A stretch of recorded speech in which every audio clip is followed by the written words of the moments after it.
अल्लाह की शान, मैं आज भी अल्लाह का शुक्र करता हूँ, मुझे मौका महल नहीं तो मैं आपको कभी बताऊँ जब मेरी माँ का इंतकाल हुआ तो कैसे हुआ। मेरे दिल की दुआ है अल्लाह हर औरत को दुनिया से ऐसे लेके जाए जैसे हमारी वालदा गई। तो वो मैं अपनी माँ को बताता था, मेरी माँ भी एकदम, उसने भी जल्दी जल्दी लेना शुरू कर दिया। करते करते मेरी माँ, हम सब घर की ख़वातीन में सबसे पहले मेरी वालदा पर्दे में आ गई फ़ौरन। और मौलवी साहब कह रहे हैं उनके इंतकाल का बताएं, मैं ज़रूर बताऊंगा आपको, मुख्तसरन बताता हूँ। मेरी साउथ अफ्रीका की तश्कील थी, पीछे वालदा की तबीयत बहुत ख़राब हो गई। मुझे भाई ने बोला जुनैद भाई आ जाएं वापस, क्योंकि अम्मी जा रही हैं, अम्मी ने अब नहीं रुकना।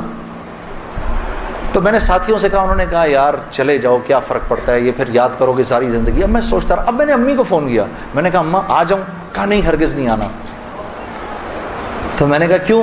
तो कहने लगी अगर मेरा इंतकाल हुआ तो मैं कितनी खुशकिस्मत हूँ कि मैं अल्लाह को बताऊँगी कि जब मेरा इंतकाल हुआ तो मेरा बेटा तेरे रास्ते में था, तो तुम मत आओ, मुझे कुछ नहीं होगा, और अगर हो गया तो इसको अल्लाह की मर्ज़ी समझना, बस मेरे लिए तुम दुआ करना। अल्लाह की शान, अम्मी का इंतकाल नहीं हुआ उस मेरे 40 दिनों बाद। मैं वापस आया तो बहुत खुश हुई, गले लगाया, कहा देखो मैंने कहा था, अल्लाह ने मुझे ज़िंदा रखा जब तक कि तुम नहीं आते वापस। फिर मेरी हजरात ने 10 दिन की और तश्कील कर दी, कनाडा की। तो मैंने कहा अम्मा फिर 10 दिन के लिए भेज रहे हैं, जाऊँ नहीं जाऊँ? नहीं चले जाओ, मैं तो बिल्कुल ठीक हूँ। मैंने कहा जी ठीक है। मैं जिस दिन गया हूँ उस दिन हम टोरंटो में मरकज़ में बैठे हुए थे, तो वो पूरी टोरंटो की शूरा सामने बैठी हुई थी, मेरा बयान था।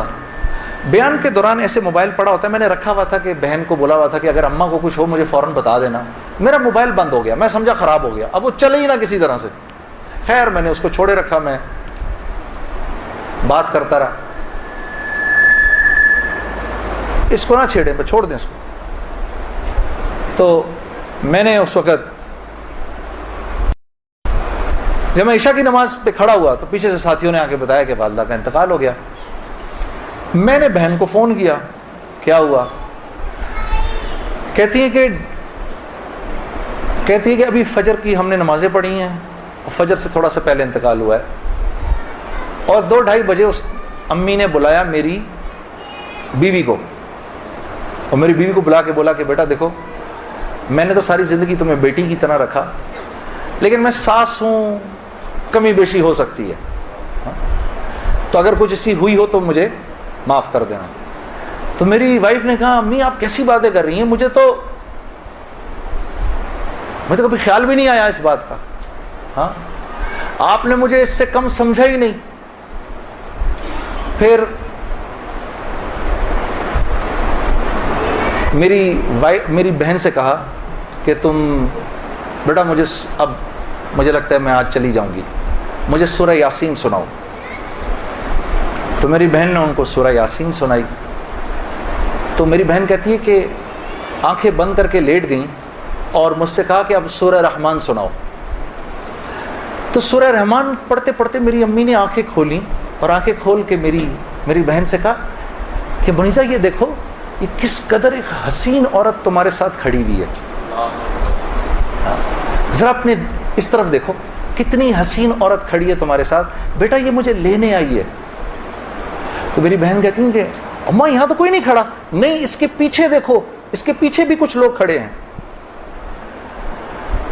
तो मेरी बहन कहती है कि मैंने कहा अम्मा तो चलें फिर कलमा पढ़ें, फिर आपके जाने का वक्त है। कहा अपने अब्बा को बुलाओ जल्दी से। तो मेरे अब्बा आए और मेरे अब्बा को कहा कि देखिए मैंने सारी ज़िंदगी आपकी इज़्ज़त का ख्याल रखा, मेरे लिए बस वो नंबर 1 चीज़ थी, उसमें अगर कोई कमी बेशी हुई हो तो मुझे माफ़ कर दीजिएगा, मैं अब जा रही हूँ। कलमा पढ़ा और आंखें बंद कर ली, बस इस तरह गई वो। हाँ।